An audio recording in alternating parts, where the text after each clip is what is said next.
আসসালামু আলাইকুম। বাংলাদেশ গত রাতে সাউথ আফ্রিকার কাছে ৪ রানে হেরে গেছে। এতে আমাদের বাংলাদেশিরা যারা ক্রীড়াভক্ত তারা খুব কষ্টে, অর্থাৎ গতকাল রাতটা তাদের নির্ঘুম কেটেছে। আসলে এরকম একটা ম্যাচ জেতা উচিত ছিল, কিন্তু বাংলাদেশ টিম হেরে গেছে। তো কিছু কিছু খারাপ জিনিস ভালো নজির স্থাপন করে আমার মনে হয় কালকে বাংলাদেশের পরাজয়টাকে আমরা একটু অন্যভাবে দেখি। ধরুন, কালকে বাংলাদেশ যে ম্যাচটা খেলেছে, বাংলাদেশে যারা আমরা ভক্ত ছিলাম, যারা খেলা দেখেছি, আমি অবশ্য পুরো খেলা দেখিনি। বাংলাদেশের খেলা পুরোটা এখন আর ওইভাবে দেখি না। তবে কালকে খেলায় তৌহিদ হৃদয় এবং মোহাম্মদুল্লাহ রিয়াদ যখন ব্যাট করছিল তখন মনে হচ্ছিল যে বাংলাদেশ সঠিক পথেই আছে এবং বাংলাদেশ হয়তো জিতবে, কিন্তু শেষ পর্যন্ত খেলাটা দেখিনি। খেলার আগ্রহ আসলে ওইভাবে আর নেই, কমে গেছে বিভিন্ন কারণে।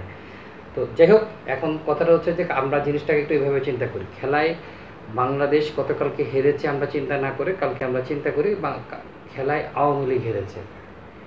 বাংলাদেশের জাতীয় দলের খেলোয়াড়, অর্থাৎ গতকালকে বাংলাদেশের যেই দলটা খেলেছে এর ভিতরে আওয়ামী লীগের এমপি, শেয়ার বাজার কেলেঙ্কারির একজন নায়ক, জুয়ার সাথে সংশ্লিষ্ট সাকিব আল হাসান, এবং নিজে জুয়ার সাথে সংশ্লিষ্ট ছিল এক সময়, সেজন্য আইসিসি কর্তৃক সে শাস্তিও পেয়েছিল।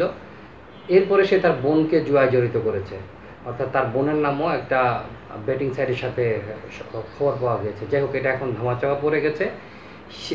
সেই একজন এমপি, মানে যেই দলে খেলে, যার পারফরমেন্স ছিল বোলিংয়ের দিক থেকে যদি আপনি হিসাব করেন সবচেয়ে বাজে বোলিং করেছে সে, এবং ব্যাটসম্যান হিসেবেও সে তার খারাপ, যে দলের জন্য সবচেয়ে খারাপ পারফরমেন্স করার সেটাও সে করেছে। তো আপনি চিন্তা করেন, আসলে দলটা বাংলাদেশ হারেনি, হেরেছে আওয়ামী ক্রিকেট দল।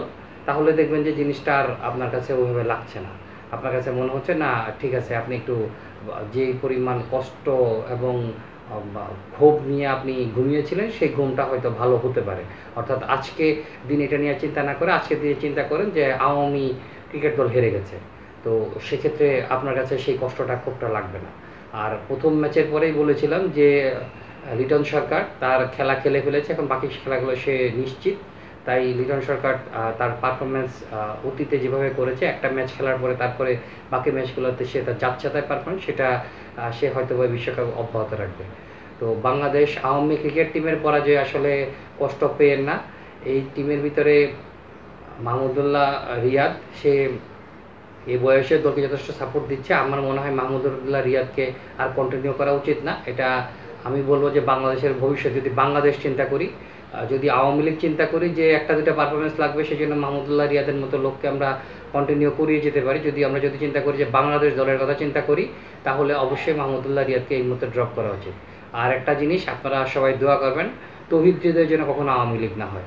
সেই জন্য একজন বাংলাদেশেই থাকে, একজন বাংলাদেশের মানুষ থাকে, সাধারণ আমজনতা থাকে, যে বাংলাদেশকে সার্ভিস দিয়ে যাবে। ধন্যবাদ।